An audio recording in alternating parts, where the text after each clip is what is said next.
అదే మీరు అన్నారు రాజకీయ కుటుంబాలు. ఇప్పుడు మీరు అంటే ఒక యంగ్స్టర్స్లో మీరు ఒక గుర్తింపు అతి తక్కువ సమయంలో గుర్తింపు తెచ్చుకోగలిగారు.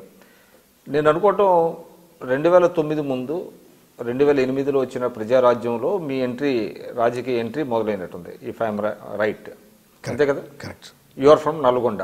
ఎస్.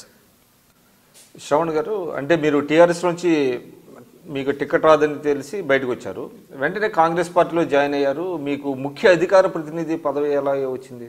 అంటే కాంగ్రెస్లో చాలామంది సీనియర్స్ ఉన్నారు కదా. కరెక్టే. అది ఎప్పుడు ఆ టైంలో ఐ మెట్ ప్రియాంక గాంధీ గారిని కలిశాను, రాహుల్ గాంధీ గారిని కలిశాను, జయరాం రమేష్ గారు, కొప్పుల రాజు గారు, వీళ్ళందరూ they rather persuaded me that I join Congress party. Koppula Raju గారితో వారికి సంబంధించి వారితో నేను గతంలో ఇంటరాక్ట్ అవుతుండేవాడిని. When I use to work for Institute of Public Enterprise. అప్పుడు ఒక వరల్డ్ బ్యాంక్ ప్రాజెక్ట్, ఇవాళ వెలుగు అనేది అయితే అంటారో ఆ ప్రాజెక్ట్ ఇనీషియల్ కాన్సెప్చువలైజేషన్ స్టేజ్లో ఐ వాజ్ ద కోఆర్డినేటర్. 6 జిల్లాల్లో పైలట్ ప్రాజెక్ట్ చేసినప్పుడు దానికి కోఆర్డినేటర్ ఉండేవాడిని. అప్పుడు ఆయనతో సంబంధం ఉండేది. And I use to closely watching. నాకు ఆయన అంటే ఒక రకమైనటువంటి అడ్మిరేషన్. బికాజ్ ఇవాళ రాష్ట్రంలో ఉన్న సెల్ఫ్ హెల్ప్ గ్రూప్స్ కానీ, ఆర్టీఐ యాక్ట్ కానీ, మన్రేగా కానీ, లేకపోతే land acquisition, major administrative innovations, people friendly policies ఆయన పట్టుకొచ్చినాడు, డెవలప్మెంట్ ఓరియంటెడ్. సో ఆయనే కాంగ్రెస్ పార్టీలో ఉన్నారు. సరే, ఎట్లా వీళ్ళు నన్ను ఆదరిస్తలేరు, ఎస్సీఎల్ చైర్మన్, వీళ్ళే ఇక్కడ ఎట్లా నన్ను ఆదరిస్తలేరు, డస్ట్బిన్లో పడేసినట్టుగా పడేస్తున్నట్టు ఒక భావన, ఆ ఫీలింగ్ అట్లా. అప్పుడు వారు మాట్లాడారు, ప్రియాంక గారిని, తర్వాత రాహుల్ గాంధీ గారిని అందరిని కలిశాను. వచ్చిన తర్వాత they wanted somebody who can vocally expose the TRS policies. అప్పుడు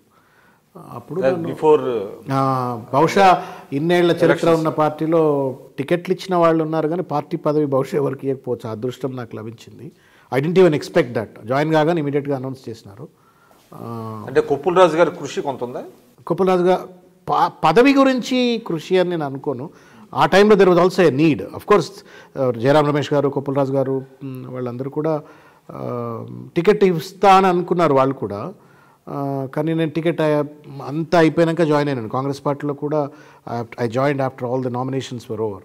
so they thought I should be in the forefront to expose the TRS government అనుకున్నారు. రాగానే సోనియా గాంధీ గారు స్పీచ్ ట్రాన్స్లేషన్కి ఆపర్చునిటీ ఇచ్చినారు పబ్లిక్ మీటింగ్లో, ఆందోళనలో. తర్వాత నిజామాబాద్లో రాహుల్ గాంధీ గారు స్పీచ్ ట్రాన్స్లేషన్కి ఆపర్చునిటీ ఇచ్చినారు. So that way Congress has treated me very well when I joined. And even now of course మీరు ఎప్పుడు పార్టీ వాయిస్గానే ఉంటారు.